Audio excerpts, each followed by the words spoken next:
Muy bien. Bueno, el tema que nos convoca hoy es ictericia. Esta primera parte va a ser como, digamos, un pequeño pantallazo teórico de cómo abordar la ictericia, que les voy a hablar un poquito yo y después las chicas van a compartir algunos casitos clínicos, los cuales surgieron, digamos, a partir de todas estas clases que estuvimos viendo y que un poco nos van a ayudar las clases anteriores.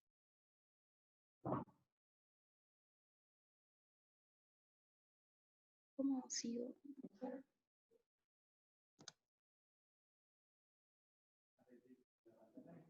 Sí, pero no. Ahí está. ¿Y ahí puedo cambiar o no? Ahí está.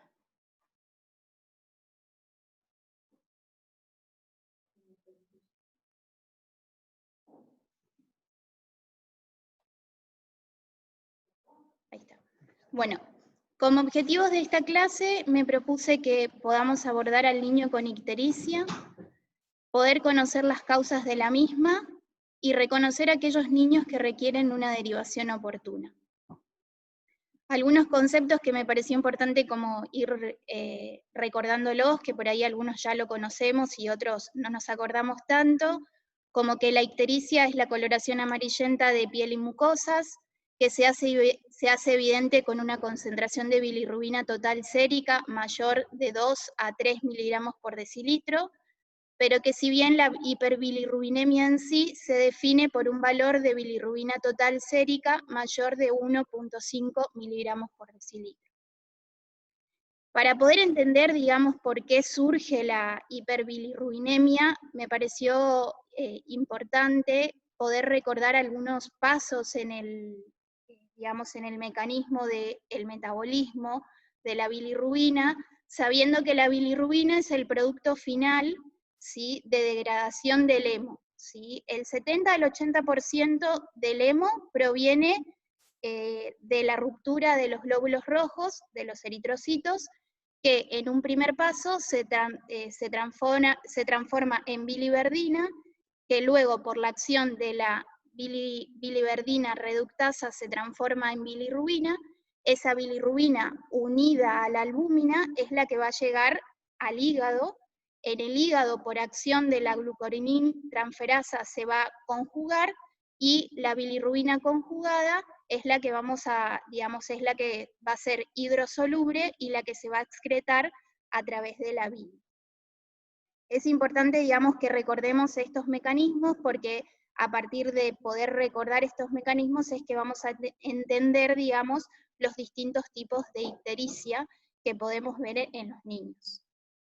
Recordemos también que lo que sucede en los neonatos en realidad es que hay una acción un poco, digamos, la actividad de la glucoronil-transferasa, que es la que va a conjugar a la bilirrubina, tiene una actividad un poco, digamos, disminuida por la misma inmadurez, y es lo que va a llevar a que esta bilirrubina que se conjuga sea como parcialmente conjugada, y es la que va a llevar a que se pueda volver a deconjugar en el intestino y digamos, y es lo que va a volver al hígado y es lo que conocemos como circulación enterohepática, ¿sí? Recordemos también que la bilirrubina que es tóxica y la que cruza la barrera hematoencefálica es la bilirrubina que está libre, que normalmente no debería ser así, sino que la bilirrubina va unida a la albúmina, pero cuando sucede, por ejemplo, una sobreproducción de bilirrubina, puede suceder de que la fracción de bilirrubina libre sea alta y por lo tanto tengamos mayor riesgo de neurotoxicidad. Entonces, cuando tenemos un niño que se nos presenta con ictericia, hay dos preguntas que es importante que nos planteemos, ¿sí?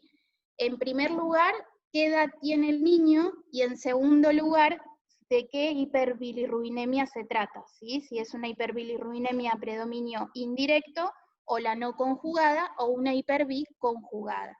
¿Sí? Cuando ustedes vayan a leer la bibliografía, van a ver que los dos grandes grupos en los cuales se divide el estudio de la ictericia son los recién nacidos y lactantes menores de 6 meses por un lado, y por otro lado, los lactantes mayores de 6 meses y niños, ¿sí? Y acá es importante que cuando hablemos de una hiperbilirrubinemia conjugada, ¿sí? Sepamos cómo se define a esta. Esta se define por un valor de bilirrubina directa mayor a 0.5 miligramos por decilitro, cuando la bilirrubina total es menor a 5, o mayor al 20% si esta es mayor a 5 miligramos por decilitro. Es hidrosoluble y se excreta por la bilis, siempre es patológica, no tiene en sí ninguna especificidad diagnóstica, puede deberse a una enfermedad hepática o no primariamente hepática. Para arrancar entonces con el primer grupo etario, dentro de los recién nacidos y lactantes menores de 6 meses, tenemos que hacer una salvedad sobre lo que conocemos como hiperbilirrubinemia no conjugada benigna. Y acá vamos a tener en cuenta que la hiperbi no conjugada neonatal en frecuencia es como la más común, es transitoria, es benigna, ¿sí? La ictericia fisiológica aparece en el 60% de los recién nacidos de término, que desarrollan esto en la primera semana de vida, con un pico entre los 3 a 5 días, y se debe justamente a una limitación del hígado para metabolizar el exceso de la bilirrubina. Y lo que ya les contaba anteriormente, que hay una actividad disminuida de la enzima encargada de la conjugación de la bilirrubina. Otra entidad, digamos, como para uno tener en cuenta y poder diferenciarla, es la ictericia por lactancia materna, ¿sí? Que es una ictericia de etiopatogenia incierta, que puede durar entre 3 a 12 semanas, llegando a cifras de hasta 20 miligramos por decilitro. Y este diagnóstico es un diagnóstico que lo debemos hacer por exclusión. ¿Y por qué les digo esto? Porque el primer concepto que tiene que quedar claro es que frente a un niño que nos consulta, no tenemos que tardar en determinar no más allá de los 14 días de vida si se trata de una hiperbilirrubinemia conjugada o no. Y para esto armé un cuadrito que me pareció bueno, como para que nos quede, ¿sí? Pensando en que se nos presenta un neonato, ¿no? Tenemos una ictericia que es por frecuencia una hiperbi no conjugada, entonces la primera pregunta que uno tiene que hacerse es si estamos frente a una probable hemólisis o no, ¿sí? Si estamos frente a una probable, si no estamos frente a una probable hemólisis, poder determinar los días de vida que tiene ese niño, y siempre sabiendo que si estamos frente a un bebé de término, con una ictericia que aparece en la primera semana de vida, que tiene un buen progreso ponderal, uno podría hacer un control clínico y expectarlo. En cambio, en un niño donde ya tiene más de 15 días de vida, es importante determinar la fracción de bilirrubina. Y recordar siempre que a la infección urinaria como una causa importante y como una de las principales causas de hiperbi en este periodo de la vida, ¿sí? Si en cambio nosotros tenemos un paciente que se alimenta por lactancia materna exclusiva, ustedes van a leer en la bibliografía, que es lo que les dejé ahí abajo, como para que tengan en cuenta, que uno podría llegar a esperar y no determinar la fracción de bilirrubina si es un niño alimentado por lactancia materna exclusiva. ¿Sí? Uno podría esperar hasta 3 semanas para poder determinar la fracción de bilirrubina. Si en cambio este neonato yo lo observo y veo que tiene características de que esta hiperbi probablemente puede responder a una hemólisis, saber que obviamente la ictericia va a ser de otras características. ¿Sí? Va a ser una ictericia que aparece dentro de las primeras 24 horas de vida, que lo más frecuente es que se deba a incompatibilidad DAVO o RH, o bien a una infección, u otras causas que después más adelante la vamos a ir viendo. Cualquier cosa, si no se entiende, me paran y lo repasamos. Entonces, cuando estamos frente a una hiperbi no conjugada de causa patológica, ¿sí? En la bibliografía van a ver siempre que debe plantearse frente a una ictericia fisiológica la probabilidad de que no sea una fisiológica, ¿sí? Como diagnóstico diferencial. Nos hace pensar en causa patológica, que tenga un temprano comienzo, que tenga rápida progresión, con una persistencia más allá de las 2 semanas. Esta se debe en la mayoría de los casos a excesiva producción o clearance hepático anormal. La hemólisis, recuerden que es la principal causa o la causa más común de excesiva producción observada en las primeras 24 horas de vida y que se debe a la incompatibilidad ABO y RH. Y acá les dejo como para recordar que la incompatibilidad de RH se da cuando la madre tiene un factor RH negativo, el bebé es RH positivo. Es menos frecuente pero mucho más severa que la incompatibilidad ABO. La ictericia se manifiesta en las primeras horas de vida asociado a anemia y esplenomegalia, junto con una prueba de CUMS directa positiva, reticulocitos altos e hiperbilirrubinemia. Como otras causas de hemólisis en neonatos, podría llegar a ser las hemoglobinopatías. La hiperbilirrubinemia, recordemos que ocurre en un 2 a un 22% de los recién nacidos con policitemia. Los cefalomatomas pueden también incrementar la producción de bilirrubina, y acá lo que se produce es una ruptura, una hemólisis de tipo extravascular, ¿sí? A diferencia de las hemólisis que se producen en las hemoglobinopatías, que son intravasculares. Y hay dos síndromes que es importante que recordemos, que es el síndrome de Crigler-Najjar y de Gilbert, que son dos tipos de hiperbilirrubinemia no conjugada familiar y que se deben a importantes mutaciones en el gen que codifica la enzima encargada de la conjugación de la bilirrubina. Acá después en la bibliografía pueden leer que el síndrome de Crigler-Najjar hay dos tipos, hay un tipo 1 que es, digamos, mucho más grave, que se manifiesta generalmente en neonatos, porque prácticamente lo que hay es una ausencia de esta enzima, por lo tanto tiene una morbimortalidad mucho más alta, y la de tipo 2 es de un curso mucho más benigno, porque se habla o está descrito de lo que sucede es que digamos, la actividad de esta enzima está disminuida. Entonces, por ahí los chicos pueden llegar a manifestar en lactantes mucho más grandes o niños en la primera infancia. Este es un cuadrito que me pareció importante, que siempre que tengamos una hiperbilirrubinemia no conjugada o a predominio indirecto asociado a anemia, determinar, digamos, si estamos frente a signos y síntomas de sepsis. Si será así, lo trataremos, si de no, lo que tenemos que plantearnos es si, por ejemplo, hay un hematoma. Entonces, en el caso de que sí hubiera, plantearnos que puede estar pasando una hemólisis extravascular.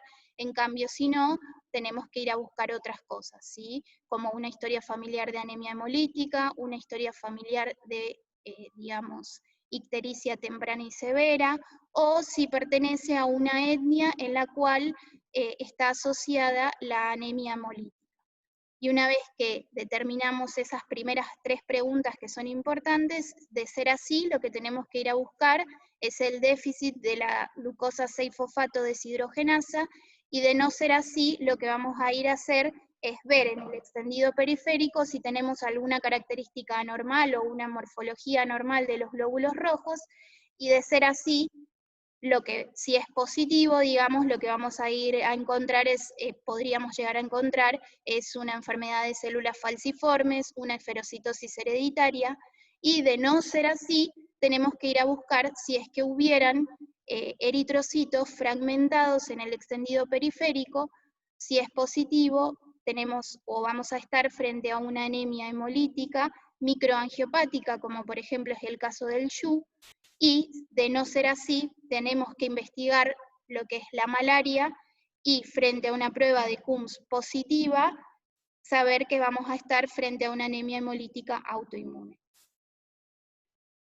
Este es un cuadrito que trata de, digamos, de poder diferenciar estos dos síndromes que yo les dije, en donde lo que proponen, digamos, es estudiar a partir de las distintas pruebas de funcionalidad hepática y ver, digamos, si tenemos una función hepática que es normal, pero tenemos una hiperB, que es a predominio indirecto, no hay hemólisis, no hay anemia, y esta es menor a 5 miligramos por decilitro, es más probable que se trate de un Gilbert. En cambio, si el valor de hiperbilirrubinemia es mucho más alto, lo más probable es que estemos frente a un Crigler-Najjar. Y este último cuadrito, para resumir, digamos, las hiper-B no conjugadas, de acuerdo a sus 3 fisiopatologías distintas, es como nos vamos a ir ubicando, digamos, frente a las distintas causas. Podemos tener una sobreproducción de bilirrubina, que ahí plantearnos si tenemos una hemólisis intravascular o una hemólisis extravascular, que es un poquito lo que ya veníamos hablando. Si hay un daño a nivel de la captación de esta bilirrubina hepática, como por ejemplo en un shunt portosistémico, o por ejemplo hay drogas como la rifampicina que están descritas que compiten junto con esta bilirrubina hepática, o bien la última, digamos, la última línea del cuadrito en donde habla de si existiera algún tipo de daño en la conjugación de la bilirrubina. Y ahí dividir las aguas en si es algo adquirido o algo congénito, ¿sí? En congénito estamos hablando de los 2 síndromes que primeramente les dije, y si es algo adquirido podríamos plantearnos una hepatitis crónica o no olvidarnos de la enfermedad de Wilson y también algunas drogas que compiten pero a nivel de la conjugación de la bilirrubina. Comenzamos entonces con la hiperbilirrubinemia conjugada, ¿sí? Tenemos que saber que la ictericia colestática puede deberse a una formación defectuosa de la bilis por el hepatocito o por obstrucción del flujo biliar. Incluye desórdenes hepatobiliares primarios, enfermedades genéticas o metabólicas, infecciones sistémicas o toxicidad por drogas. En recién nacidos, la causa más común es la atresia de vías biliares, que está descrito en un 25 a un 40% de los casos, y también puede deberse a una gama de desórdenes genéticos raros en un 25% de los casos. En cambio, en un recién nacido prematuro, es debida más frecuentemente a la nutrición parenteral o a la sepsis. Como verán, puede deberse a múltiples causas. La idea de la clase no es detenerme mucho en cada una de ellas, sino que nos vayan quedando, digamos, como algunos conceptos claros, y para eso lo importante es recordar la detección o la sospecha clínica de la atresia de la vía biliar, ¿sí? Sobre todo por lo que conlleva, digamos, poder detectarla a tiempo porque cambiamos el pronóstico de ese niño, ¿sí? Para pasar entonces al otro grupo etario en los cuales habíamos dividido, se acuerdan, digamos, por un lado los lactantes menores de 6 meses y los recién nacidos, vamos a pasar al otro grupo etario, que son los lactantes mayores de 6 meses y niños, ¿sí? Y en ellos me pareció bueno este cuadrito que diferencia los dos tipos de hiperbilirrubinemia, no conjugada por un lado y conjugada por el otro, que después yo se los dejo como para que lo lean si lo quieren leer.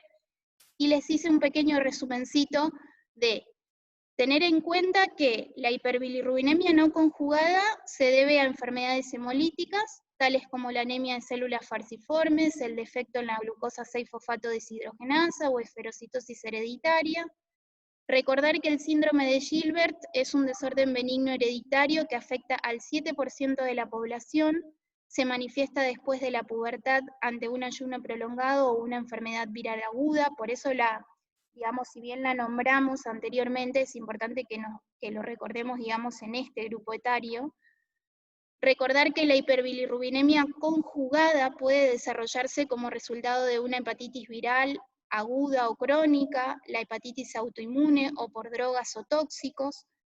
Recordar que las enfermedades hepáticas metabólicas son menos frecuentes en niños mayores, como habíamos visto en las clases anteriores, pero tener en cuenta la enfermedad de Wilson.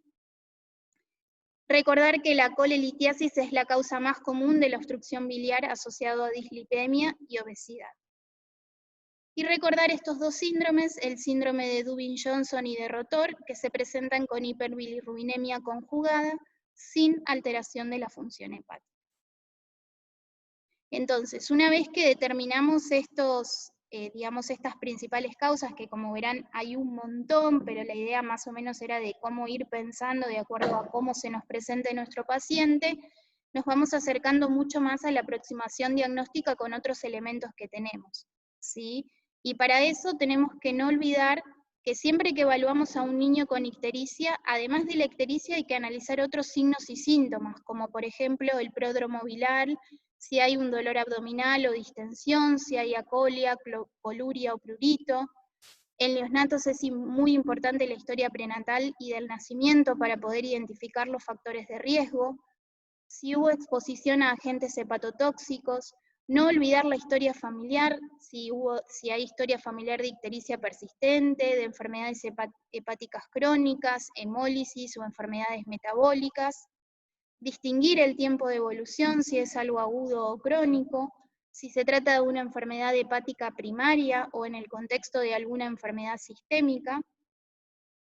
Y para eso, adentrándonos más en el examen físico, importante la apariencia general, ¿sí? Un paciente que luce en buen estado general o que luce con un estado comprometido, cómo es el crecimiento y el desarrollo de ese niño, si hay una disfunción cardiológica o signos neurológicos, ¿sí? Esto es importante para algunos síndromes que después los vamos a ver, que se asocian no solo a ictericia, sino a otros, digamos, a otras afectaciones que uno en el simple examen físico lo puede detectar. Si existen visceromegalias, determinar el tamaño y la consistencia, si se acompaña de esplenomegalia, si hay ascitis y circulación colateral pensando en hipertensión portal. Y para eso, este cuadrito que resume, digamos, aquellas, digamos, principales características o signos que uno puede ir buscando de acuerdo a lo que quiere ir a buscar, ¿no?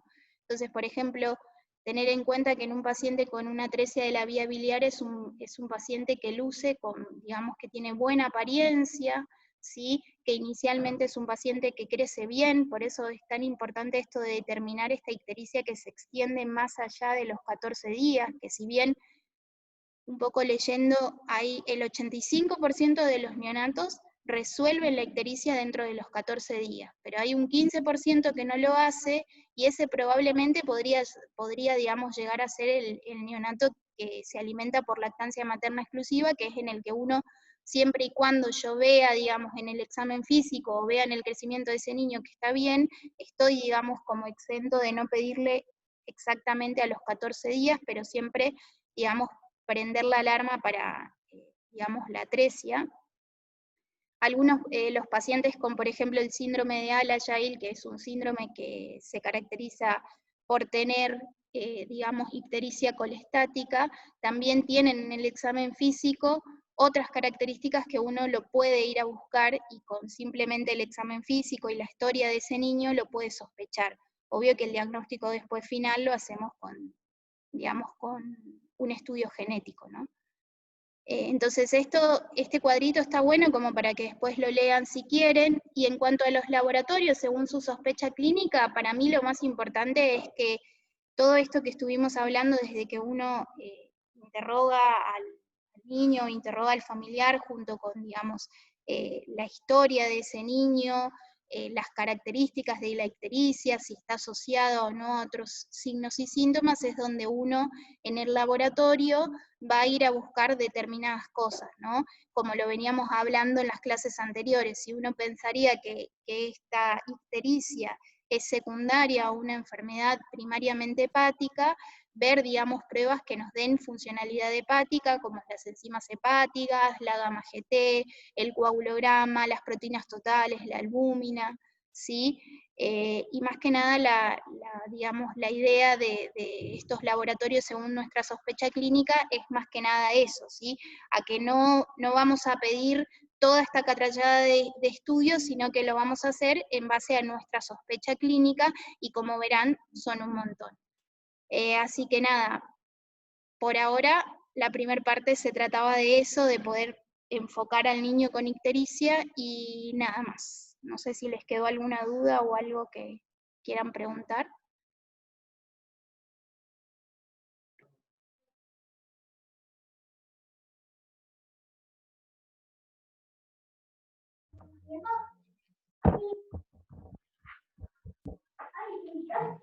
Espero que pongan los amigos los míos, tú haciendo. Vengan todos los a la vista de un buen padre, hermano, a la punta de un papá.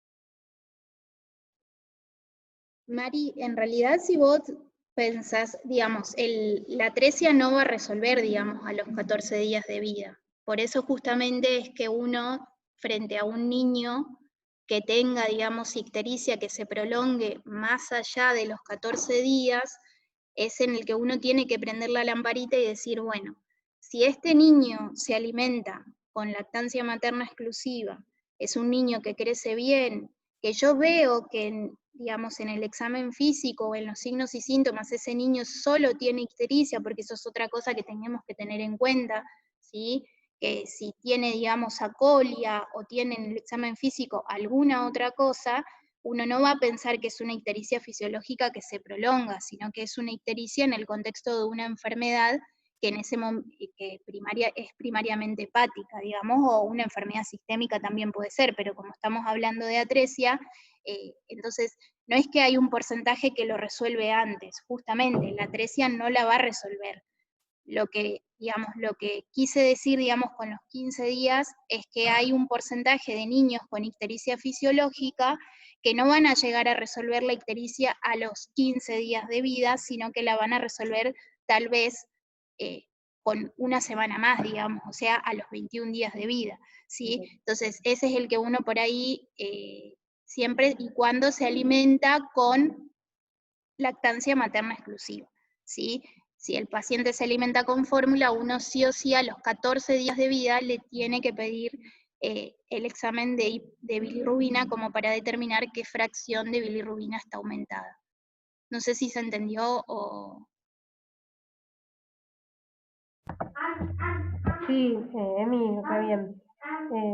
Lo que yo agregaría, que ya lo dijiste, pero que es para remarcar, es que nos acostumbremos a preguntar siempre en consultorio, cuando hay un nene con ictericia, sí o sí, de qué color hacen las cacas y que las señalen. Porque a veces que las mamás, eso ya los R4, los R3, todo ya lo escucharon 1000 veces, pero las mamás quizás lo determinan como normal el color de la caca y están con acolia, ¿sí? O hipocolia. Entonces tratemos de que las mamás nos señalen. ¿Ahora se escucha?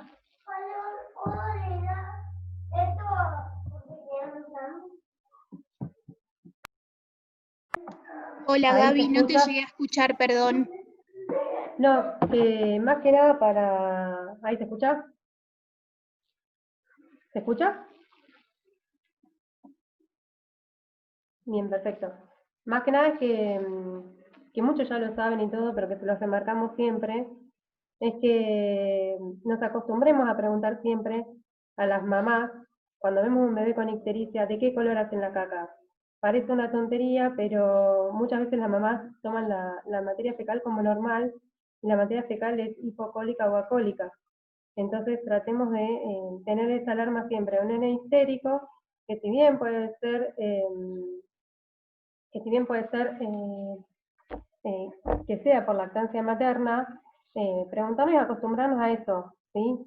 ¿De qué color hace la caca? Nosotros con eso ya tenemos un montón de veces el diagnóstico. O por lo menos sabemos que si nos narran acolia o pocolia, sí o sí tenemos que sacar una muestra de bilis y ver a qué predominio es, ¿sí? Nosotros ya, ustedes lo han visto cuando rotan por lactante, que siempre hay nenes que llegan con atresia y llegan retarde, llegan después de los 2 o 3 meses, y los nenes tuvieron controles de salud y todo. Entonces es una pregunta simple y con eso nosotros podemos llegar a tener el diagnóstico enseguida. Nada, eso. Eso.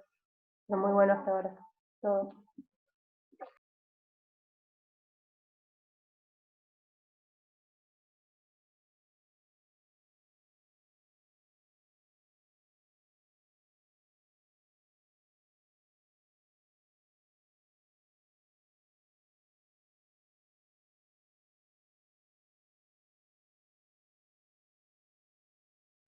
Bueno, ahora las dejo con las chicas que van a dar la segunda parte de la clase.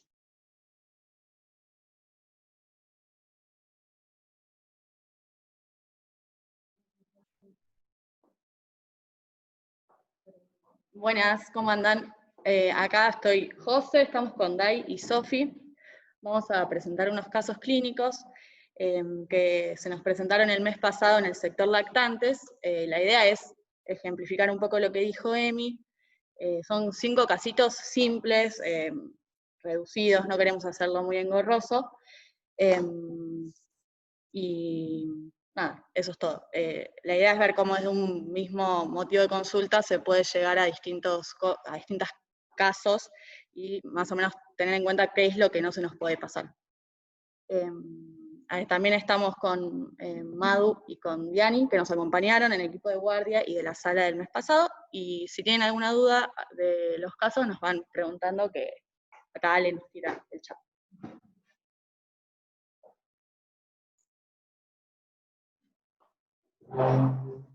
Bueno, buenas a todos, soy Dai y voy a presentar el primer caso, que es... A ver, ahí está. El primer caso es una paciente femenina de 2 meses y 5 días de vida que viene derivada de un centro de salud por presentar ictericia. ¿Qué les interesaría saber? Vamos a hacerlo medio... ¿Sí?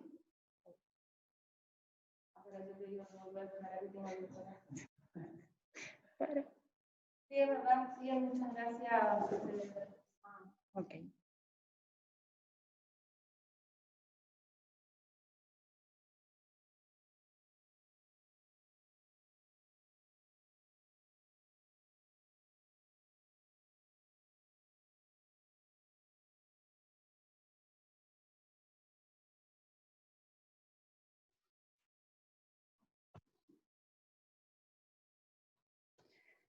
Para que vean la portada, y vamos con el primer caso ahora sí.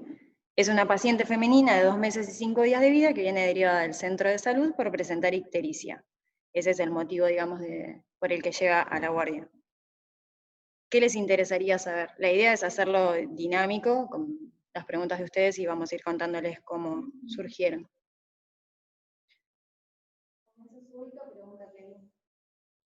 No, lo que la mamá te refiere es que la nena desde el...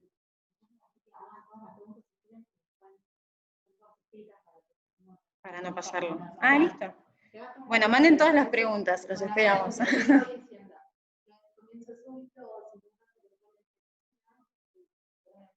Cuánto el estado general preguntan, y la edad gestacional con la que nace el paciente, Bien. Cómo se alimenta, Bien. preguntan por las serologías maternas, Perfecto. bueno, antecedentes perinatológicos en general. Genial.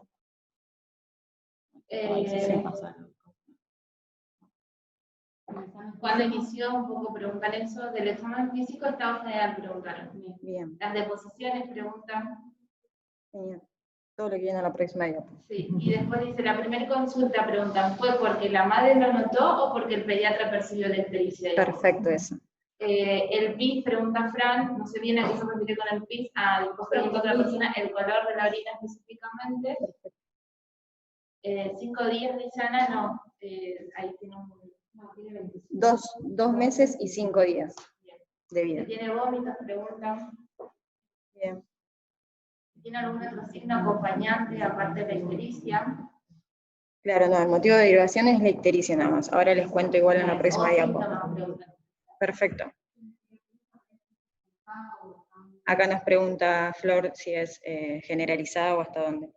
Bueno, ahí pasamos a la siguiente diapo y les cuento, como resumido todo lo que preguntaron, que está perfecto. Es una recién nacida de término, pero es pequeña para su edad gestacional, fue autóxica, tiene isogrupo de isofactor, tiene las serologías maternas negativas, no presenta ningún antecedente perinatológico de importancia, fue un embarazo controlado, se alimenta solo con lactancia materna, tuvo un momento en el cual le dieron fórmula, pero fue muy breve. La madre sí refiere vómitos, pero que al interrogarla más nos damos cuenta de que en realidad es un reflujo lo que hace la nena. Las deposiciones son amarillentas, se hace 2 a 3 veces por día, lo pudimos corroborar el día que le internamos, que realmente eran amarillas. Le cambia 8 pañales por día de pis, tiene un Proditec normal. La mamá tiene como dato positivo que es hipotiroidea, medicada con levotiroxina, y el padre tabaquista. Su vacunación en curso. Y la nena sí, lo que preguntaban, que por ahí no está acá, es ella va a un control de peso en el centro de salud, es lo que nos cuenta la mamá, y de ahí, como la ven amarilla, la nena desde el 3.º, 4.º día de vida estaba con un tinte amarillo. De todas maneras, cuando nosotros la vemos, es muy leve el tinte, no es, digamos, no es una ictericia, era claro, llegaba a, ¿qué sería? Mitad de tronco, pero era realmente un tinte, o sea, era como, no era una ictericia franca, las conjuntivas no estaban amarillas, así que la derivan justamente para eso, para estudio, porque ya habían, digamos, hecho lo que podían en el centro de salud, y como que se le habían agotado las posibilidades, y por eso la derivan para acá, para que nosotros la estudiemos. En el examen físico, como datos positivos, la nena tiene este tinte ictérico que les cuento, después lo que tiene, nada, una dermatitis seborreica, como un estrabismo convergente, y la línea interglútea bifurcada, que eso ya tenía una ecografía hecha, que, digamos, buscando en línea media, que había sido normal. Ahora bien, sabiendo esto que les contamos y todo lo que preguntaron, ¿qué etiologías les parece que deberíamos descartar? ¿Preguntarían algo más de los que les conté? ¿Qué les solicitarían? Como único síntoma, sí, la nena era la ictericia, digamos, nunca tuvo fiebre, no tenía moco, no, digamos, lo que les leí. ¿Preguntaron? Sí, la nena viene creciendo, o sea, digamos, le venían haciendo este control de peso medio de cerca, pero tenía que ver más con la técnica de lactancia y demás, que a la madre había que seguirla un poco de cerca, pero ahora van a ver que está la curva hecha y la nena viene creciendo bien. Ahí está la curva.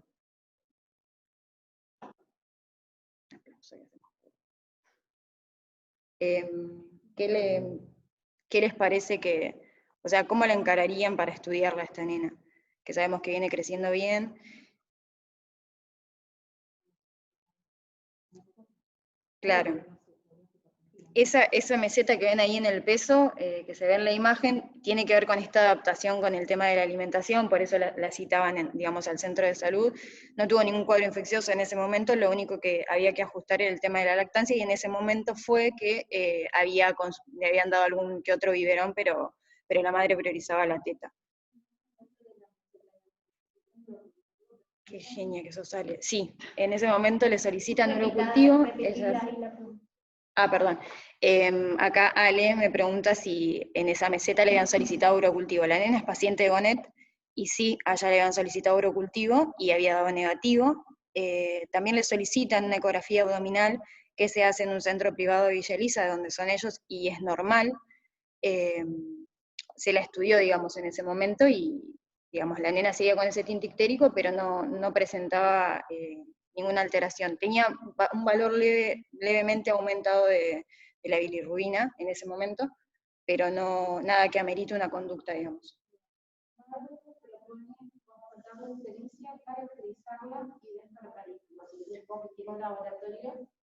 Madu, nuestra Madu.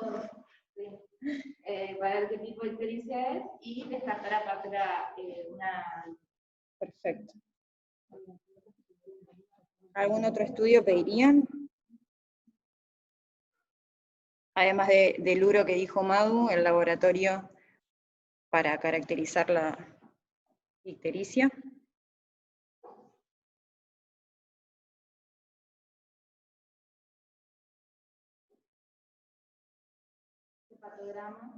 Bien.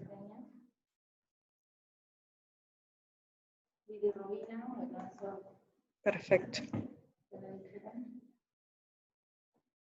Sí, el planteo, les voy contando el planteo diagnóstico que se hace cuando llega la ictericia. Digamos, las causas que uno debería descartar son la infecciosa,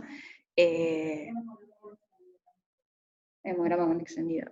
Primero, caracterizar qué tipo de, tal cual, es, si de ictericia es. Si tiene una hiperbilirrubinemia, si es a predominio directo o indirecto, eso nos va a dividir un poco las aguas. Así que el planteo con ella fue descartar que sea infeccioso. Después, obviamente, que sea anatómico, porque si bien teníamos una ecografía normal, sabemos que muchas veces tenemos ecografías normales y aparece la atresia después. Digamos, no aparece, está ahí, no se ve. Y dentro de lo infeccioso también lo que hicimos fue pedirle serologías. Ahí paso a la siguiente y les muestro. Este es el labo que recibimos con ella, blancos de 12.000, a predominio linfocítico, una hemoglobina de 10, hematocrito de 30, plaquetas de 637.000, un coagulograma normal, una urea y crea normal, proteínas totales de 50, albúmina de 38,5, una TGO de 8, una TGP de 29. La bili en este caso no ese es el valor, cuando lo quisimos corregir no se grabó, el valor era de 2,44 a predominio indirecto, tenía una bili indirecta de 2 y una directa de 0,44. Era, bueno, una FAL de 908, una gamma GT de 54, una LH de 538 y una PCR de 3,7. El seguimiento fue normal, las serologías fueron negativas, y la ecografía que se repitió acá en el hospital fue normal. El uro también dio negativo. Entonces, habiendo descartado, digamos, ese laboratorio era como, tenía aumentada la bilirrubina, pero leve, o sea, muy leve, y parecía que venía en descenso respecto a estos laboratorios que la madre nos parecía no venía en descenso respecto a laboratorios previos que traía de Bonet. Así que, digamos, habiendo descartado todo, lo infectológico, lo anatómico, y habiendo hablado con la mamá, viendo el tema de la técnica de alimentación y demás, lo que por exclusión, digamos, al diagnóstico que se llega, es a una ictericia por leche materna, que es lo que decía Emi en la parte de su clase, que es un diagnóstico de exclusión, digamos, habiendo descartado todo lo demás, uno llega a esa conclusión. En el caso de esta nena, la ictericia por lactancia materna se divide en precoz y tardía. En el caso de esta nena era una tardía, la precoz, digamos, es por hipoaporte en la adaptación de la alimentación, y en este caso tenía que ver, digamos, con la metabolización de la leche, nada más. Así que se fue de alta y está divina. Ese sería el primer caso. Ahí José les va a contar el segundo.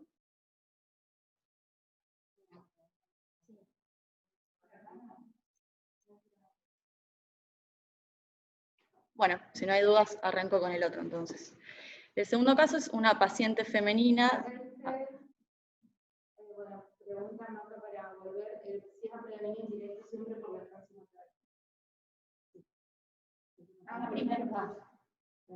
Sí, es a predominio indirecto porque tiene que ver con una cuestión de que es por el metabolismo y no por una cuestión anatómica o de la conjugación.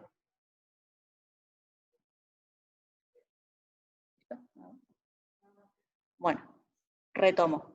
Una niña de 2 meses y 26 días de vida que consultó en este hospital por ictericia generalizada de 2 semanas de evolución. Bueno, el motivo de consulta es el mismo, así que vamos a partir de las mismas preguntas que el caso anterior. Ya dijimos que la idea es hacerlo simplificado para que no sea engorroso. Esta nena era una recién nacida de término, adecuada para edad gestacional, había nacido por cesárea, la madre refería que había tenido algún problema con la placenta, una placenta vieja, decía, madura, no sé, no decía nada en la libreta. Tenía serologías maternas negativas, sin fecha, grupo de factor en la libreta de materna seropositivo y de la bebé seronegativo, con una CUMS directa negativa, y el Proditec era normal. Le tenía catarsis 3 veces por día, que la madre nos refería como amarillas, lo expresaba como algo normal. La diuresis eran 6 pañales por día, se alimentaba con biberones de fórmula de inicio, tenía la vacunación en curso, las pautas de desarrollo eran acordes a la edad, y como positivo tenía padres jóvenes, la madre tenía 19 años, era su primer bebé, consumían marihuana y tabaco, la madre había consumido cocaína antes del embarazo, y marihuana lo hacía actualmente y lo hizo durante el embarazo. Eso era como antecedentes lo positivo. ¿Alguna duda de eso?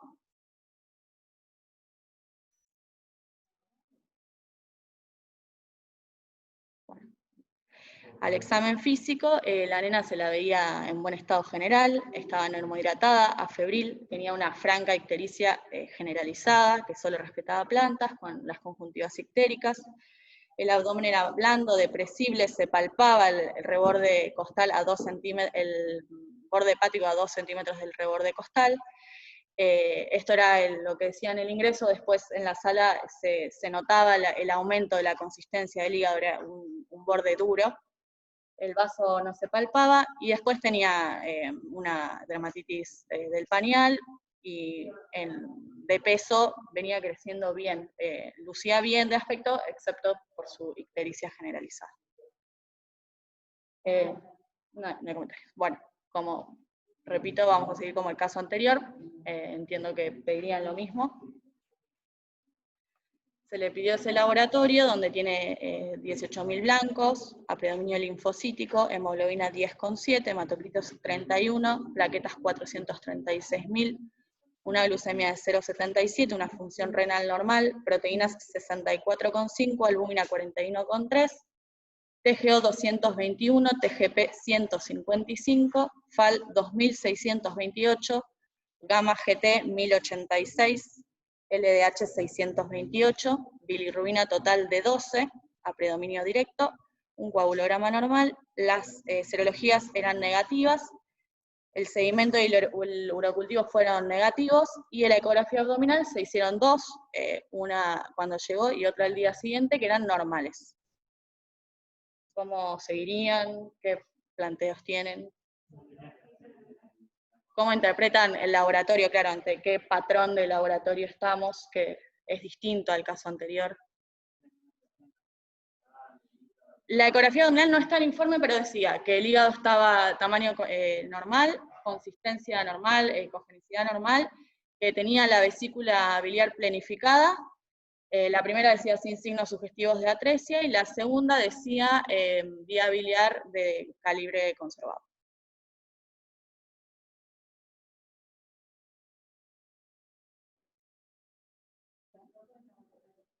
¿Cómo describirían ese laboratorio, el patrón del hepatograma, por lo menos, que es lo que estuvimos viendo la semana pasada?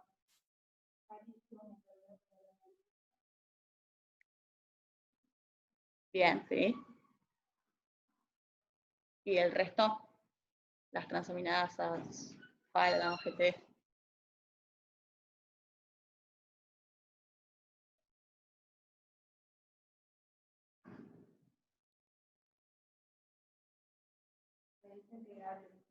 Bueno.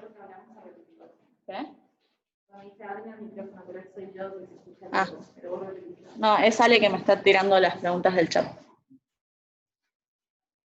Acá ponen una hipervía predominio directo con una gestión aumentada. Gustavo dice que le parece raro que es una ictericia conjugada, digamos, que ella pensaría en algo obstructivo, pero sin embargo la eco es normal, digamos, eso le llama la atención. Mari Botino dice que no confía en la eco, ella le pedía una colástica directamente, Mari, de una. Porque hablan de este que es operador dependiente. Pero preguntarle si se le ocurre alguna otra que no sea atresia como causa de una ictericia predominio directo y que pueda... Claro, acá le me dice que si a ustedes se les ocurre diagnósticos diferenciales que tienen que tener en cuenta con una bilia predominio directo y este laboratorio. Que no sea atresia, ¿no? O sea, que ya la nombraron.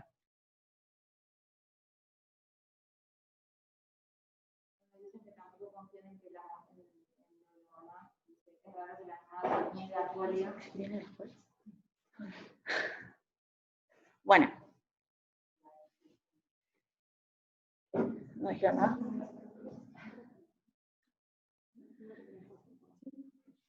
En cuanto al laboratorio, o sea, tiene las transaminasas elevadas, la gamma GT, la FAL alta, que eso nos habla primero de que hay un daño del hepatocito y después que hay un patrón colestásico, que por la FAL y la gamma GT aumentadas. Sin embargo, las proteínas totales y la albúmina y el coagulograma están normales, con lo cual la función del hígado no se vería del todo alterada por ahora.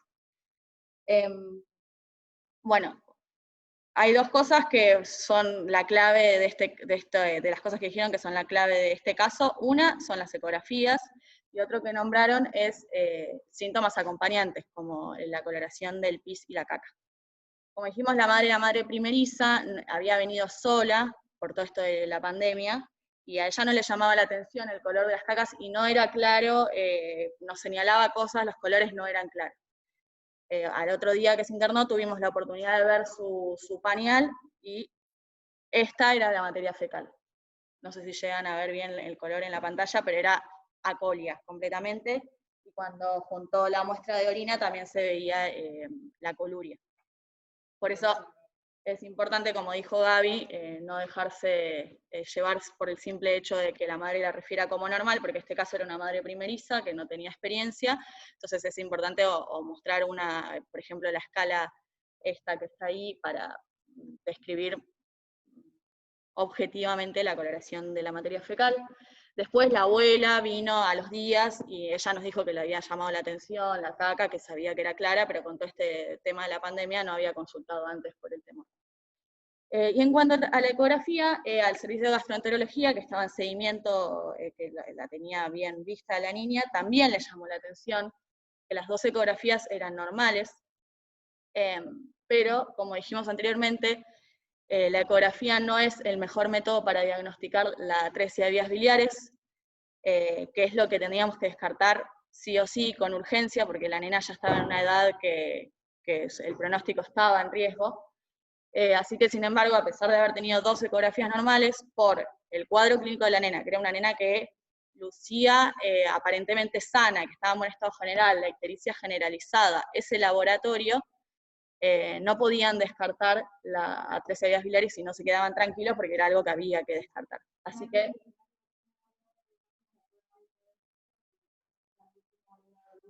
Claro, el examen físico tenía un hígado duro que llamaba mucho la atención también, exactamente. Entonces, el servicio de cirugía y gastro decidieron entrar a quirófano y hacer la colangiografía intraoperatoria, que es el método diagnóstico. Así que para que nos quede de este caso, es que no nos quedemos tranquilos con este cuadro clínico, y a pesar de que tenga 2 ecografías normales, no quedarnos tranquilos, porque es algo que le cambia el pronóstico a esta nena, ya por el tiempo que pasó, producto de la pandemia, lamentablemente, no se pudo hacer nada y va a ir directamente a trasplante hepático, pero bueno, es algo que, para que nos quede claro que no se nos puede ir una hiperbilirrubinemia predominio directo de estas características.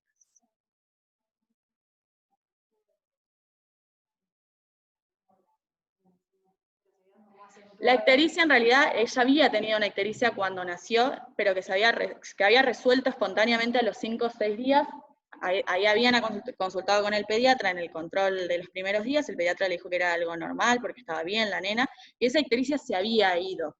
Después, al tiempo, volvió a aparecer y ahí se hizo generalizado, pero no consultaron por el tema de la pandemia. Ahora, Sofi, quería agregar una cosa más. La mamá te decía que la ictericia la notaba un poquito diferente, que no era blanquita como ella pensaba que iba a ser la nena, pero no le dio tanta importancia, y bueno, y después, por el tema de la pandemia, tampoco consultó. Y otra cosa es que, bueno, cuando le hicieron con la angiografía intraoperatoria, lo que uno busca en realidad es la administración de contraste directamente de lo que es la vesícula biliar, directamente a lo que es la vía, y espera que todo ese contraste pase directamente a lo que es parte de duodeno, y obviamente no pasaba, entonces se diagnostica que hay una atresia. Además, obviamente, se toma la biopsia hepática y después se hace el diagnóstico. Tenía una fibrosis muy marcada, una cirrosis muy marcada, y obviamente se diagnostica la atresia directamente. Lo que también llamó la atención al servicio de gastroenterología es que no estuviera alterado la función hepática, que el coágulo estuviera normal, eso para que sepan que eso era raro que estuviera normal para el estadio que tenía la nena de evolución. Eso es este caso, que por ahí es el que es más importante en cuanto a que lo que no se nos puede olvidar. ¿Alguna duda?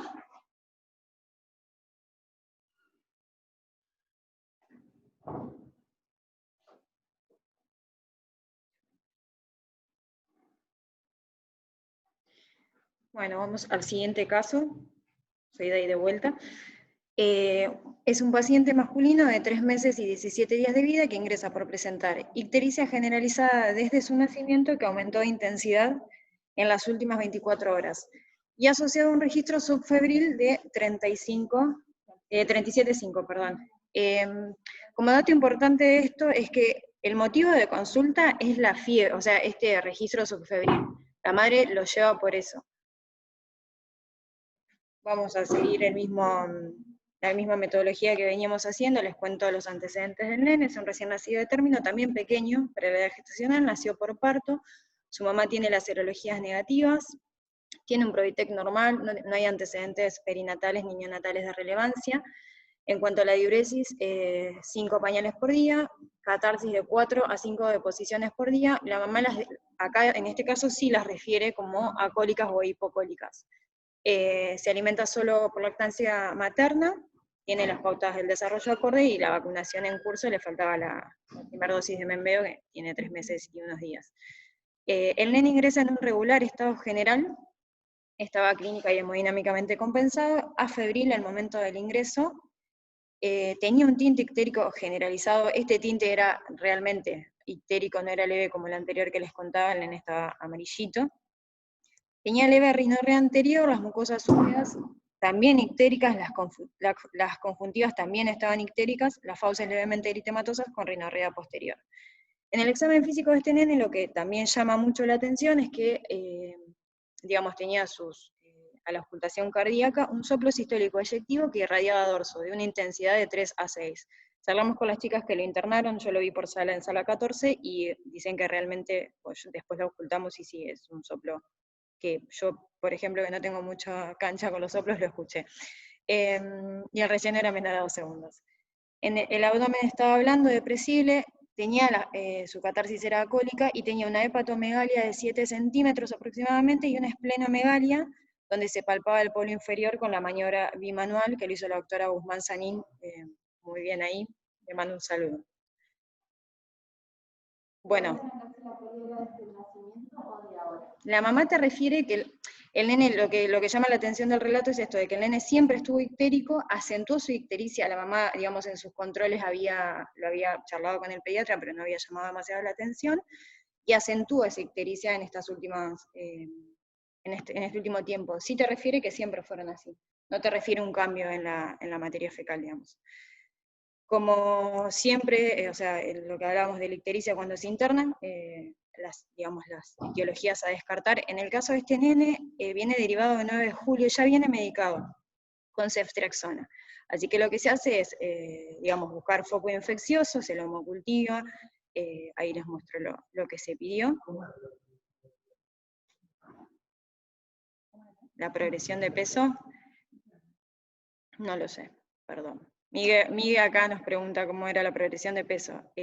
Había sido pequeño para la edad gestacional, pero no tengo ni siquiera acá anotado el peso de ingreso. De todas maneras, después vimos, acá no lo sé, durante la internación vimos que tenía un mal progreso ponderal. En sala 14.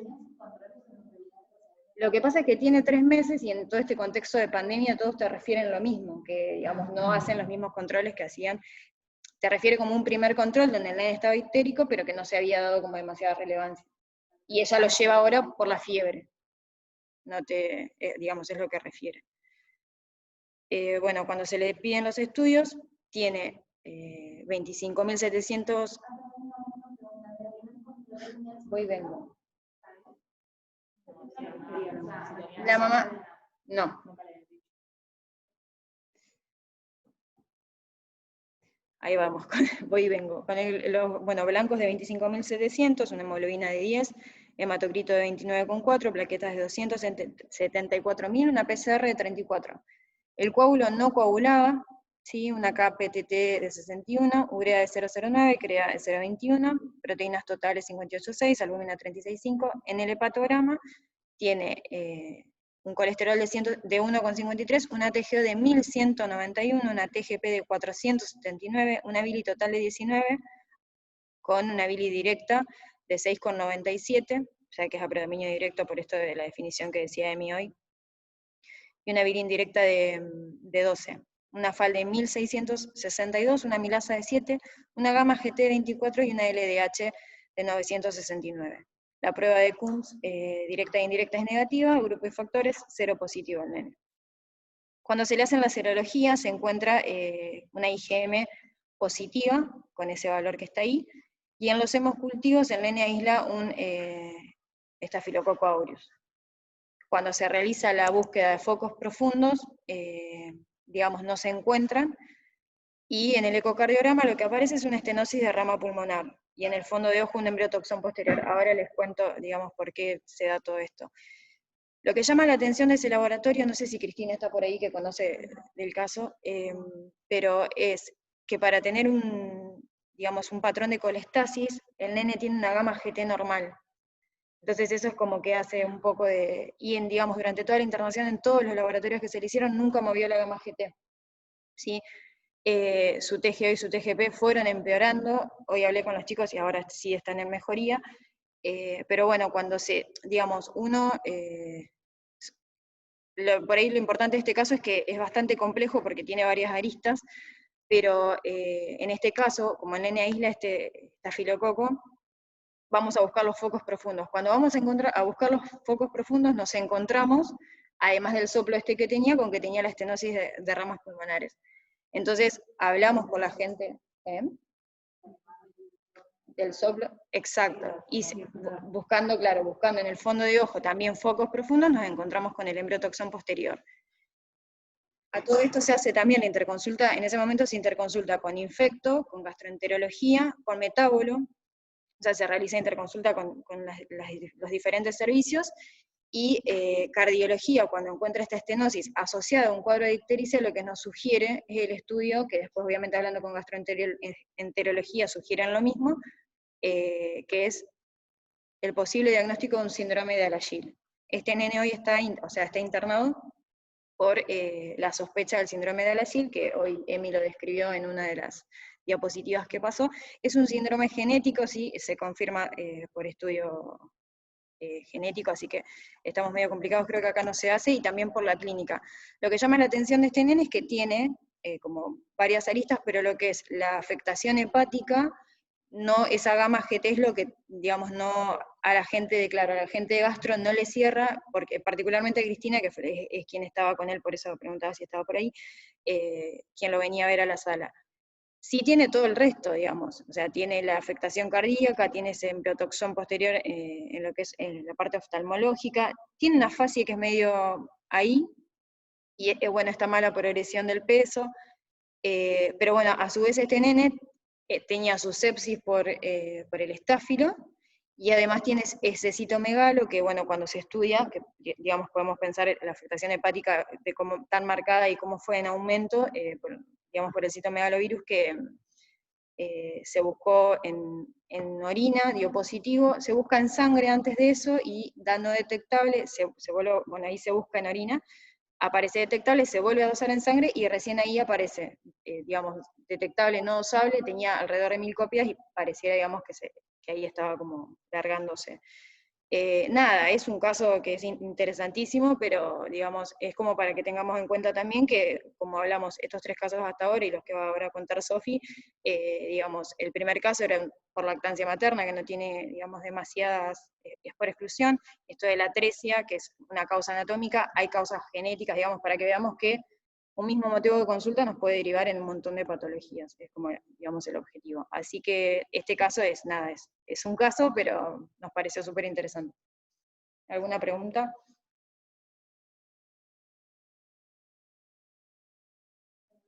No.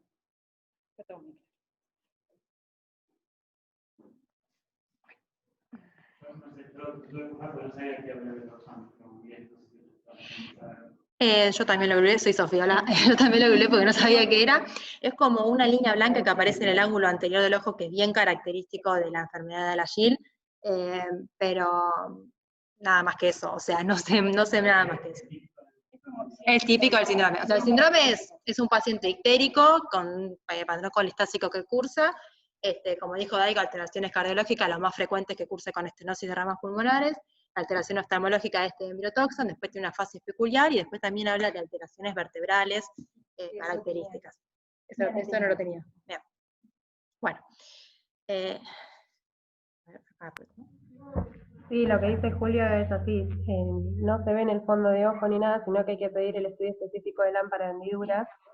Y lo otro, este nene lo que confunde es eso, lo de la gamma GT, y por otro lado, el aumento constante de las enzimas hepáticas, y por eso gastro siguió con el hecho de que tiene el CMV asociado.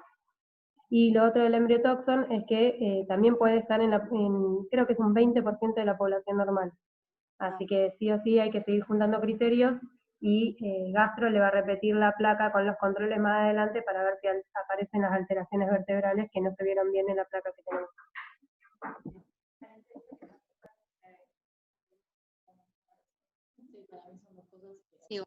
Sí, para acá también, para la gente de las salas, como que es algo agregado ese CMV también.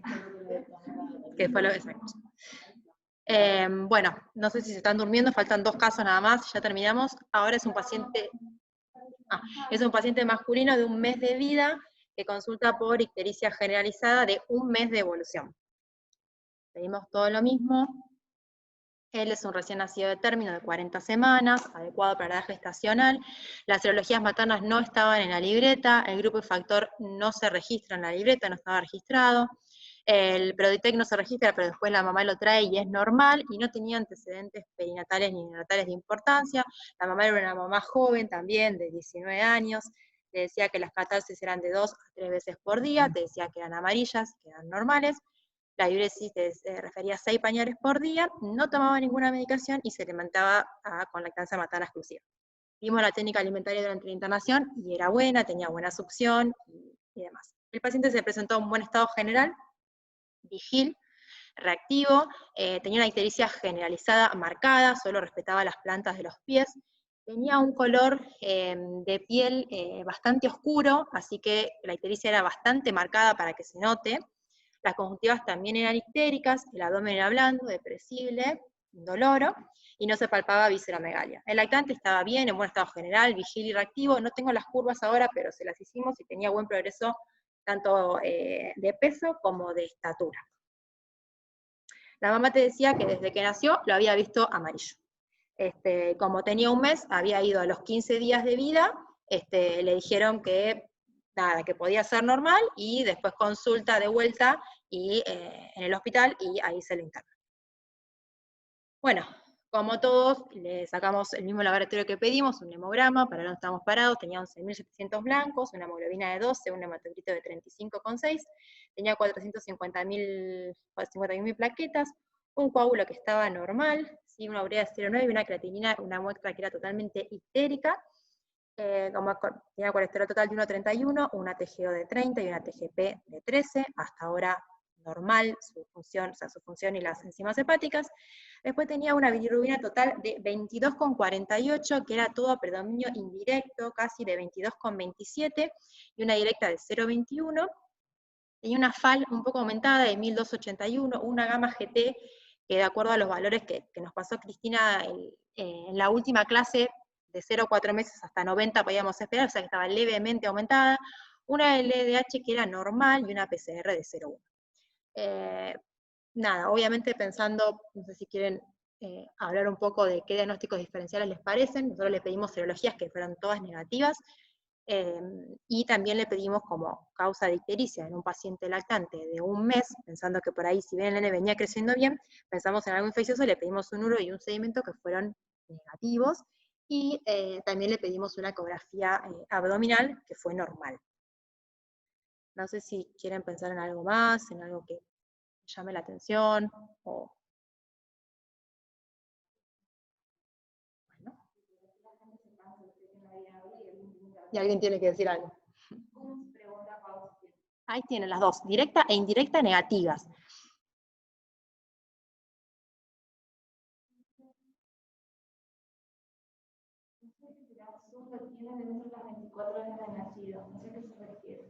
¿Qué letra se equivocó?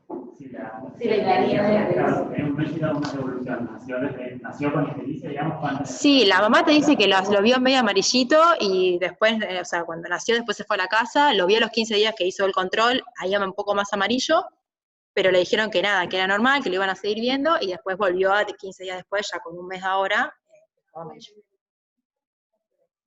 Claro, sí. ¿Cómo? Sí, a nosotros lo que nos llamaba la atención en la sala, este paciente también vino derivado, Y les voy a contar algo que para que les sirva también a nosotros, porque nos sirvió en la sala. Este nene vino derivado con un hematocrito de 48% y una hemoglobina casi de 15%. Y con una bilirrubina, esa es la bilirrubina con la que ingresó. Como nos parecía una bilirrubina muy, muy alta, le volvimos a sacar obviamente, un laboratorio nuevo, ¿sí? La bilirrubina no había cambiado demasiado, pero el hematocrito nos vino de casi 36 puntos. O sea, como que había bajado casi de un día para el otro 10 puntos. Obviamente con ese valor de bilirrubina, era un paciente que si bien clínicamente estaba bien, nos llamaba muchísimo la atención, así que se hizo reiterados controles durante los días en la sala. Por lo menos al nene se lo había pinchado cada 24 horas o cada 48 horas se lo había pinchado, obviamente el hematocrito seguía bajando y la hemoglobina también. La bilirrubina también siguió bajando, de hecho desde la parte clínica también al paciente se lo veía menos histérico, entonces ahí se le hace la interconsulta con hemato. Cuando se le hace interconsulta con hemato se le pide un extendido periférico, que viene totalmente normal, el paciente no mostraba anemia, de hecho la hematóloga que fue Vanessa nos dijo que dejemos de sacarle extracciones de sangre porque lo estábamos anemizando nosotros. La morfología de los eritrocitos era totalmente normal, no había recuento de reticulocitos aumentados como para pensar que el paciente estaba hemolizando y que podría llegar hasta siendo una regeneración celular. Así que lo que se hizo con este paciente, como toda bilirrubina indirecta, lo primero que se tiene que descartar es que si nosotros tenemos una sobreproducción de una bilirrubina indirecta, que es por hemólisis, eso lo descartamos totalmente, porque el paciente tenía pruebas de cum directa e indirecta negativas, no tenía patrón de hemólisis, no estaba anémico. Después pensamos también en una anemia hemolítica. ¿Cómo? La LDH normal, exacto, otra cosa que nos llamaba la atención. Exacto. Si hay una ruptura del hepatocito, además de la anemia, del glóbulo rojo, además de la anemia, la LDH tendría que estar aumentada y siempre se mantuvo normal. De hecho, de 538 fue bajando a 400 y demás. Después se quiso descartar si, por ejemplo, podía tener alguna enfermedad hemolítica que no sea autoinmune, algún cefalohematoma, alguna policitemia. Sí, no tenía absolutamente nada. No se estudió, que es otra de las causas que tenemos que estudiar en un paciente con bilirrubina indirecta, defectos de la conjugación, que fue de los 2 síndromes que dijo Emi, eso no se estudió. Y bueno, después sí se estudió si el paciente podría estar séptico con una ITU, que eso totalmente se descartó.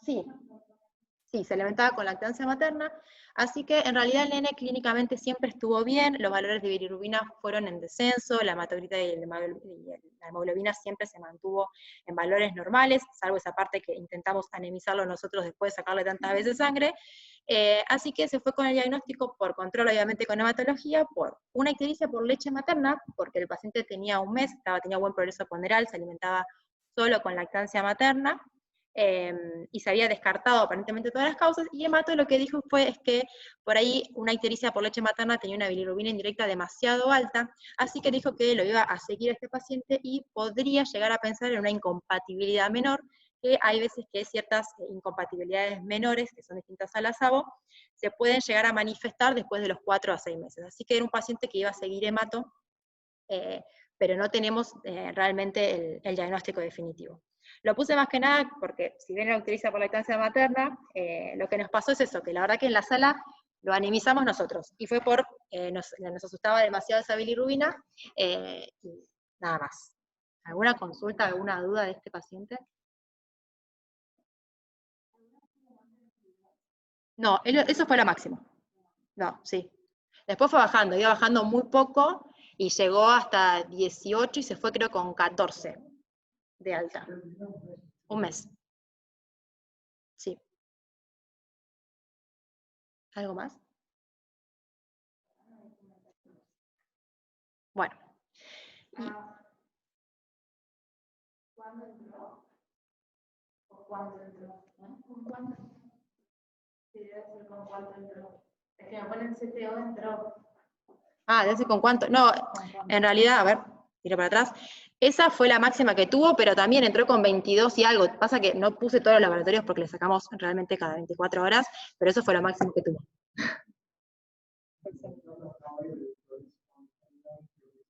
Sí. Sí. No, La pregunta es que a veces plantean con esas bilis, a pesar de que tenga un mes, meterlo en luces. Claro. Y la realidad, eso es más que nada. Por eso preguntaba. Si lo habían preguntado o no, porque a veces lo hacen. No entendimos, Gaby. Que a veces cuando tienen bilis muy altas y suben un poco, a pesar de que tenga un mes de vida, acá capaz que se escuchan mis indios atrás, hablan mucho de ponerlos en luces igual.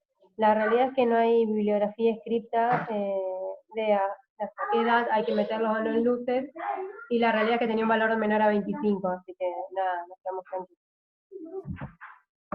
Sí, de hecho, en la sala, esto fue en la sala 16 y estábamos con Daniela Saceta que pensaba lo mismo, o sea, que qué criterio podía llegar a tener el paciente si seguía aumentando la bilirrubina para ponerlo en las luces. Pero bueno, y acá Miguel, ¿qué estabas diciendo? Que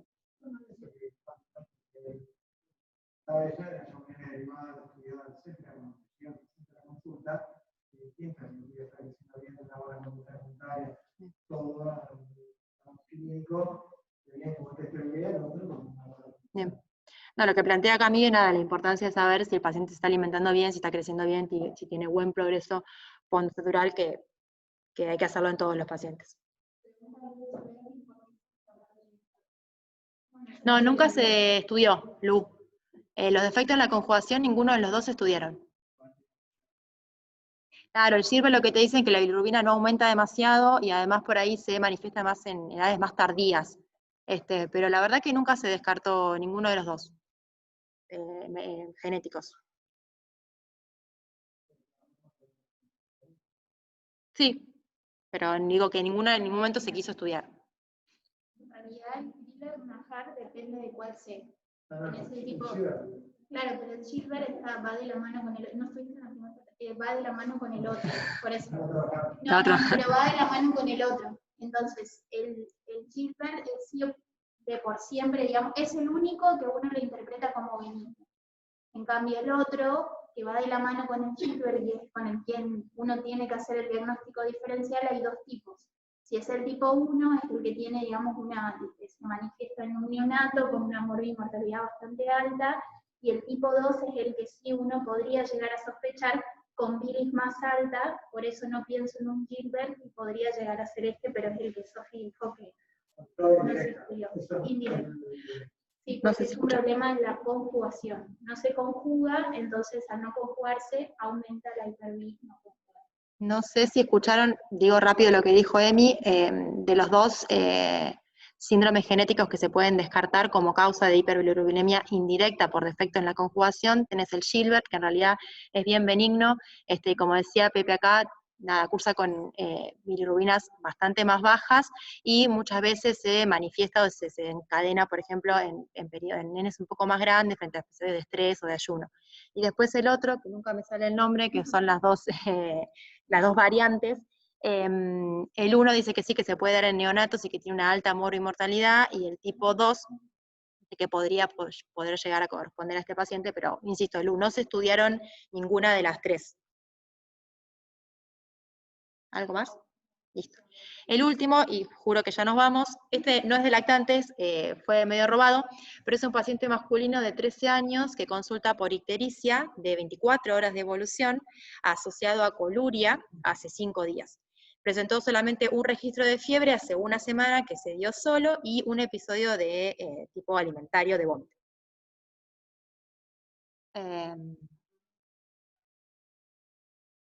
Bien, acá no sé, ¿qué le pedirían? ¿Qué quieren saber?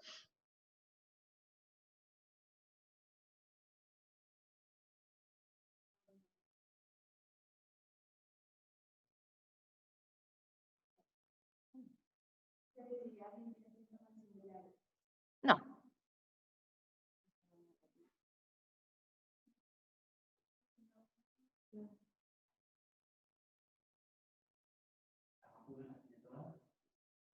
Sí. Si quieren hagan preguntas y después les pongo... ¿Cómo? No. Yo pregunto porque es prestado, así que... ¿Pálido o decaído? Preguntan. Ahí lo vemos al examen físico. No, estaba en buen estado general. Ah, preguntan... ¿eso crees que...? Ah, no, no estaba ni pálido, no estaba decaído, en él estaba en buen estado general. Ahora lo vemos al examen físico, pero no. ¿Cómo? Sí, catarsis sí, y refiere normal.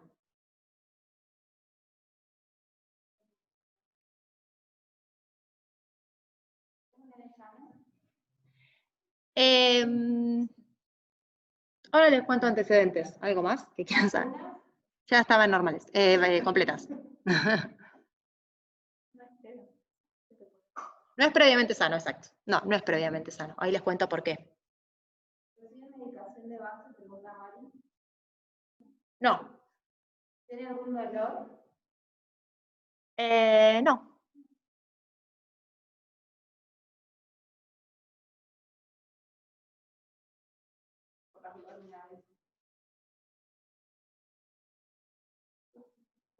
¿Es la primera vez que le pasa? ¿Es la primera vez que le pasa esto? Sí.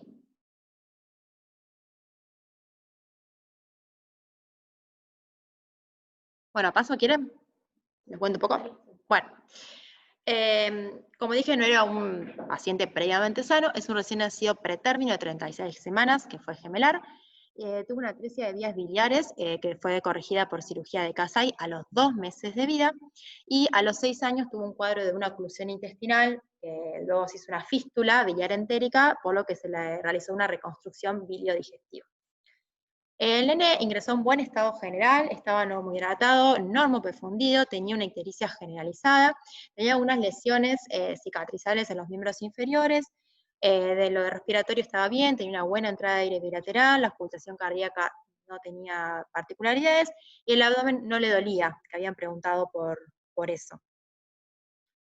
Bueno, acá aparece el laboratorio medio ahí, pero bueno, la idea es pensar qué le pedirían o qué están pensando en este paciente, o si ese antecedente le llama la atención o algo.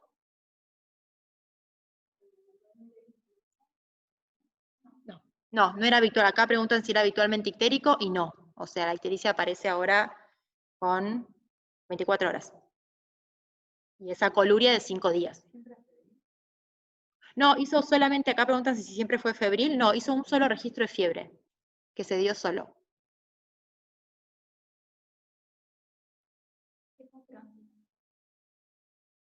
¿Qué patrón les parece que tiene en el laboratorio? O sea, ¿qué le parecen esos blancos? ¿Qué le parecen lo que es la función hepática propiamente dicha de síntesis, las enzimas, la orina? ¿Qué le llama la atención de esa ecografía?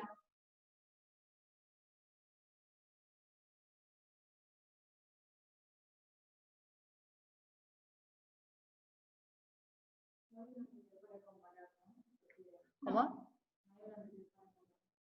No. No, porque le pasó esto a los 6 años y después nunca más vino hasta ahora que le pasó esto. O sea, tiene ese antecedente de, a los 2 meses se operó por una atresia, a los 6 años tuvo esa oclusión, y después de los 6 años hasta ahora el paciente no se volvió a internar.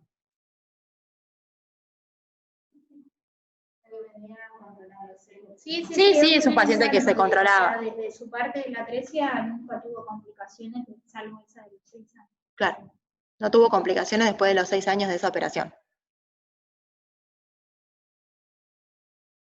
O sea, ¿qué les parece desde lo que es la función o la síntesis hepática? ¿Cómo está la concentración de protrombina, la albúmina?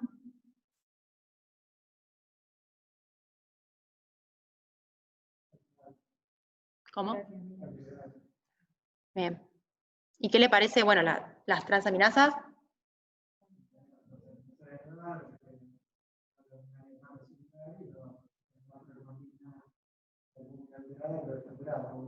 La albúmina está ahí, sí, la protrombina está ahí al límite también, y la albúmina está ahí.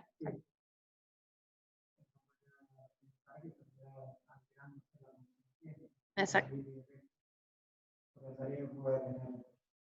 Algo que ver con lo que tuvo inicialmente, ¿no?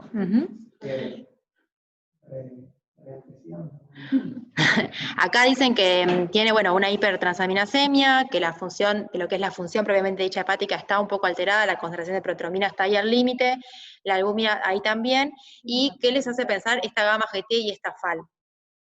Pero tiene fiebre.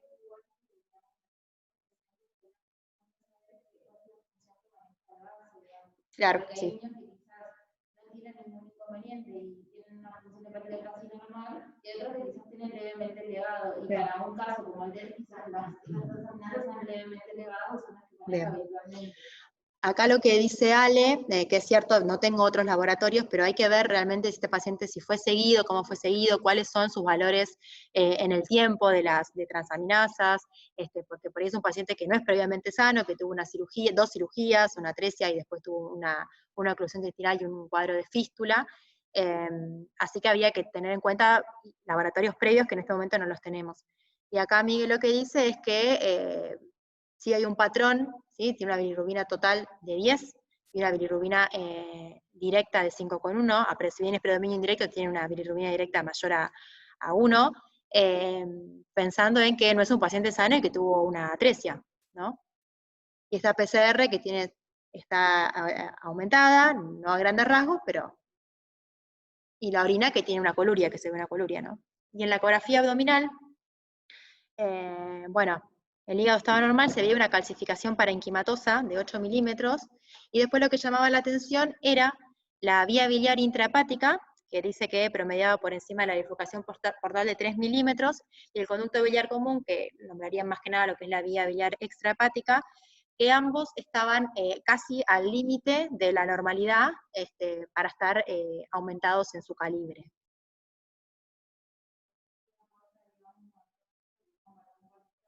Uh-huh. Sí, un patrón colestásico, sí. ¿Y la serología? ¿Cómo? ¿La catarsis sí? No. Y después hicieron las serologías, que eran también normales.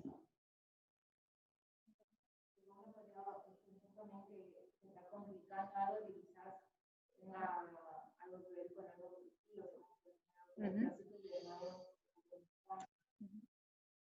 Bien. Bueno, no queremos ahondar mucho, o sea, que no sea más pesado. Este nene terminó teniendo una colangitis. Como dato positivo de una colangitis, sabemos que es la inflamación y la infección de los conductos biliares. Este paciente tenía un antecedente, que era la atresia y de vías biliares con la cirugía de Kasai, y después tuvo una oclusión intestinal también, una fístula biliar. Sabemos que la colangitis es una de las complicaciones principales de la atresia de las vías biliares, y leí, porque no sabía sinceramente si un cuadro de colangitis podía darse tan alejado de un cuadro de una atresia, por ejemplo. Y sí, hay pacientes que los cuadros de colangitis los pueden hacer inmediatamente en el postoperatorio de una atresia, o pueden durar hasta años y también hacer directamente colangitis. Este paciente, si bien no tenía la triada clásica, que es la triada de Charcot, de la colangitis que por ahí tienen los adultos mayores, que es la fiebre, el dolor abdominal y la ictericia, sí tenía la ictericia, sí había tenido un episodio, un registro febril, pero tenía el dolor abdominal. Y lo que es importante también es que la colangitis llegamos al diagnóstico con el estudio por imágenes, donde se ve básicamente una dilatación de los conductos biliares, tanto intrahepáticos o extrahepáticos. En este caso estaban casi al límite de la normalidad, y por eso se llegó al diagnóstico de colangitis. ¿Alguna consulta, alguna duda?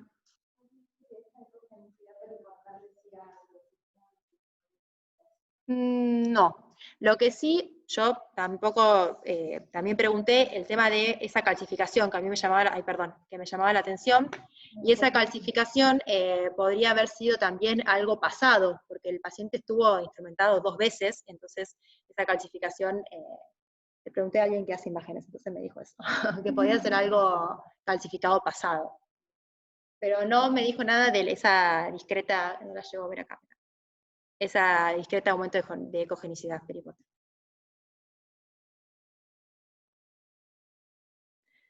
Bueno, nada, espero que les haya servido. La verdad que los casos los vimos en la guardia y con las chicas queríamos plasmarlos. El que más nos llamó la atención y nos gustó para plasmarles es el caso de la atresia, sinceramente porque no esperábamos que fuese hasta que, bueno, vimos la materia fecal y como dijo Gaby, es re importante preguntar a la mamá. La mamá le preguntamos varias veces, te decía que era normal, le señalabas diferentes colores amarillos y siempre decía que era uno o el otro.